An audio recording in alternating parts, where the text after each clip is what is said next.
Stay siya, hindi dahil wala na siyang mahanap na iba, hindi dahil wala nagkakagusto sa kanya, pero dahil ikaw lang ang gusto niya. Wala nang ibang explanation doon, ikaw lang talaga. Kasi again, hindi siya madadala sa mga actions mo lang. At sa mga hint na binibigay mo na hindi mo siya gusto, walang makakapag-give up sa kanya, kundi sabihin mo na lang sa kanya na ayaw mo sa kanya at hindi talaga siya yung gusto. Yun lang, at least, mas klaro sa kanya. At least, alam niya kung saan siya lulugar. Kasi hanggat wala kang sinasabi, kayang-kaya niyang patunayan ng paulit-ulit na ikaw yung gusto niya. Kahit na at kahit pa.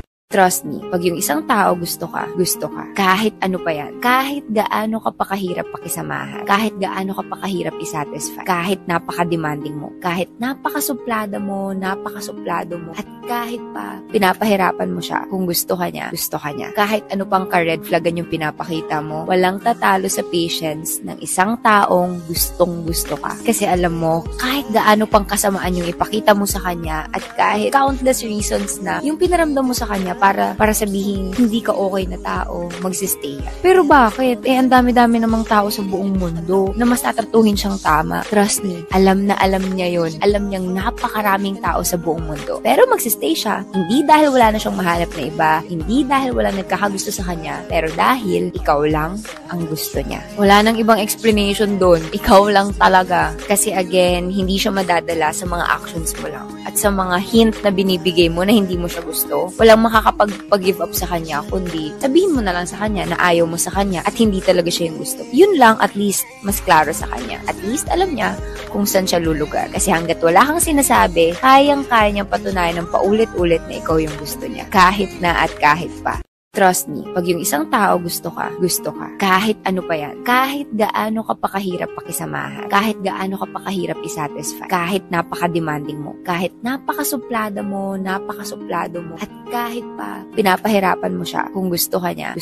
Kahit ano pang ka-red flagan yung pinapakita mo, walang tatalo sa patience ng isang taong gustong-gusto ka. Kasi alam mo, kahit gaano pang kasamaan yung ipakita mo sa kanya at kahit countless reasons na yung pinaramdam mo sa kanya para sabihin hindi ka okay na tao, magsistay yan. Pero bakit? Ang dami-dami namang tao sa buong mundo na mas tatratuhin siyang tama. Trust me, alam na alam niya yon. Alam niyang napakaraming tao sa buong mundo. Pero magsistay siya, hindi dahil wala na siyang mahanap na iba, hindi dahil wala nagkakagusto sa kanya, pero dahil ikaw lang ang gusto niya. Wala nang ibang explanation doon, ikaw lang talaga. Kasi again, hindi siya madadala sa mga actions mo lang. At sa mga hint na binibigay mo na hindi mo siya gusto, walang makakapag-give up sa kanya, kundi sabihin mo na lang sa kanya na ayaw mo sa kanya at hindi talaga siya yung gusto. Yun lang, at least, mas klaro sa kanya. At least, alam niya kung saan siya lulugar. Kasi hanggat wala kang sinasabi, kayang-kaya niyang patunayan ng paulit-ulit na ikaw yung gusto niya. Kahit na at kahit pa.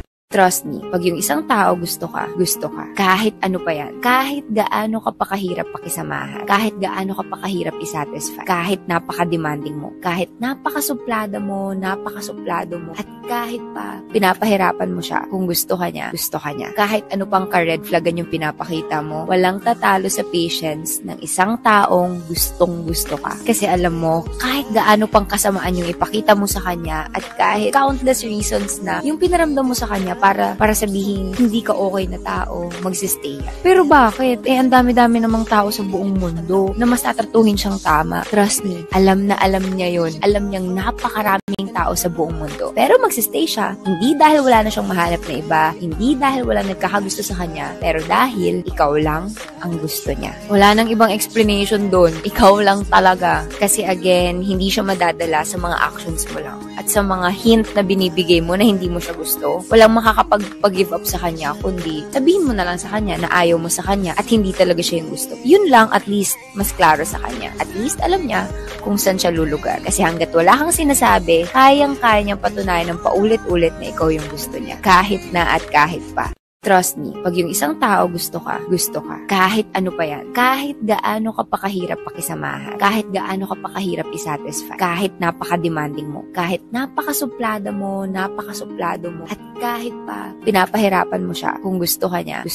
Kahit ano pang ka-red flagan yung pinapakita mo, walang tatalo sa patience ng isang taong gustong-gusto ka. Kasi alam mo, kahit gaano pang kasamaan yung ipakita mo sa kanya at kahit countless reasons na yung pinaramdam mo sa kanya para sabihin hindi ka okay na tao, magsistay ka. Pero bakit? Ang dami-dami namang tao sa buong mundo na mas tatratuhin siyang tama. Trust me, alam na alam niya yun. Alam niyang napakaraming tao sa buong mundo. Pero magsistay siya, hindi dahil wala na siyang mahanap na iba, hindi dahil wala nagkakagusto sa kanya, pero dahil ikaw lang ang gusto niya. Wala nang ibang explanation doon. Ikaw lang talaga. Kasi again, hindi siya madadala sa mga actions mo lang. At sa mga hint na binibigay mo na hindi mo siya gusto, walang makakapag-give up sa kanya, kundi sabihin mo na lang sa kanya na ayaw mo sa kanya at hindi talaga siya yung gusto. Yun lang, at least, mas klaro sa kanya. At least, alam niya kung saan siya lulugar. Kasi hanggat wala kang sinasabi, kayang-kaya niyang patunayan ng paulit-ulit na ikaw yung gusto niya. Kahit na at kahit pa.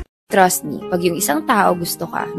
Kahit ano pa yan. Kahit gaano ka pa kahirap pakisamahan. Kahit gaano ka pa kahirap isatisfy. Kahit napaka-demanding mo. Kahit napakasuplado mo. At kahit pa pinapahirapan mo siya, kung gusto ka niya. Kahit ano pang ka-red flagan yung pinapakita mo, walang tatalo sa patience ng isang taong gustong-gusto ka. Kasi alam mo, kahit gaano pang kasamaan yung ipakita mo sa kanya at kahit countless reasons na yung pinaramdam mo sa kanya para sabihin hindi ka okay na tao, magsistay ka. Pero bakit? Ang dami-dami namang tao sa buong mundo na mas tatratuhin siyang tama. Trust me, alam na alam niya yun. Alam niyang napakaraming tao sa buong mundo. Pero magsistay siya, hindi dahil wala na siyang mahanap na iba, hindi dahil wala nagkakagusto sa kanya, pero dahil ikaw lang ang gusto niya. Wala nang ibang explanation doon. Ikaw lang talaga. Kasi again, hindi siya madadala sa mga actions mo lang. At sa mga hint na binibigay mo na hindi mo siya gusto, walang makakapag-give up sa kanya, kundi sabihin mo na lang sa kanya na ayaw mo sa kanya at hindi talaga siya yung gusto. Yun lang, at least, mas klaro sa kanya. At least, alam niya kung saan siya lulugar. Kasi hanggat wala kang sinasabi, kayang-kaya niyang patunayan ng paulit-ulit na ikaw yung gusto niya. Kahit na at kahit pa. Trust me, pag yung isang tao gusto ka. Kahit ano pa yan. Kahit gaano ka pa kahirap pakisamahan. Kahit gaano ka pa kahirap